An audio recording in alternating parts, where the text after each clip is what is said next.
पुराने ज़माने की बात है। एक छोटे से गांव के किनारे पर मिट्टी की झोंपड़ी में रहमान नाम का एक मजदूर रहता था। उम्र 55 साल, लेकिन चेहरा 70 साल का लगता था।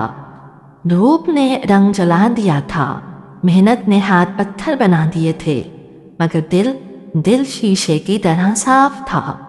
उसकी बीवी सकीना सब्र की मिसाल, बड़ा बेटा असलम बाप का सहारा, छोटा बेटा कादिर मस्जिद में तालीम हासिल करता। रहमान रोज 5 वक्त की नमाज पढ़ता, कुरान की तिलावत करता और कहता, दुनिया का इंसाफ ना मिले तो कम मत करो, अल्लाह का इंसाफ कभी देर से आता है लेकिन आता जरूर है।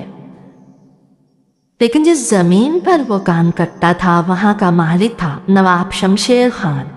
हजारों फीका जमीन, नौकर चाकर, हुकूमत से ताल्लुकात और दिल पत्थर से भी ज्यादा सा। मजदूर उसके लिए इंसान नहीं, सिर्फ औजार थे। एक दिन असलम को तेज बुखार चढ़ गया, जिस्म आग की तरह तप रहा था। घर में एक सिक्का नहीं था। रहमान ने सकीना से कहा, मैं नवाब के पास जाकर तनख्वाह मांगता हूँ।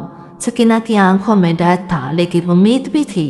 रहमान हवेली गया, दरवाज़ा खटखटाया। महफिल लगी हुई थी। शमशेर खान अब उसकी बात सुनी और ठंडे लहजे में बोला, मैं सदका खैरात नहीं करता, तनख्वाह वक्त पर ही मिलेगी, अब जाओ। दरवाज़ा बंद। रहमान की उम्मीद टूट गई मगर ईमान नहीं टूटा। एक दोस्त हमीद ने बिना सवाल के पैसे दे दिए। असलम ठीक हो गया। रहमान ने सजदे में गिर कर कहा, या अल्लाह तू ही काफ़ी है। महीने के आखिर में तनख्वाह कम मिली।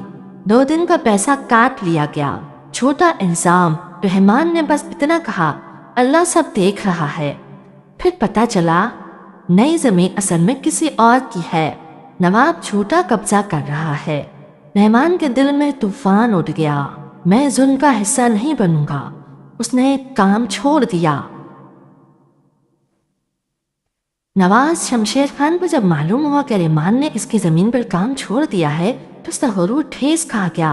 वो सिर्फ जालिम नहीं था, वो अपने आप को कानून समझता था।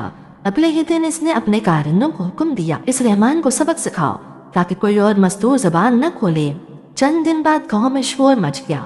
हवेली से पैसे गायब हो गए हैं। कारिंदे सीधा रहमान की झोंपड़ी पर पहुंचे। इसकी बीवी सकीना घबरा गई। छोटा बेटा कादिर माँ के पीछे छुप गया। कारिंदों ने बगैर इजाजत घर की तलाशी ली और अचानक बोरी के नीचे से एक थैली निकली। ये देखो, यही है चोर। रहमान हैरान रह गया।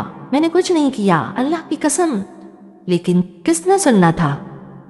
रहमान को गांव के चौराहे पर ले जाया गया। लोग जमा हो गए। कुछ खामोश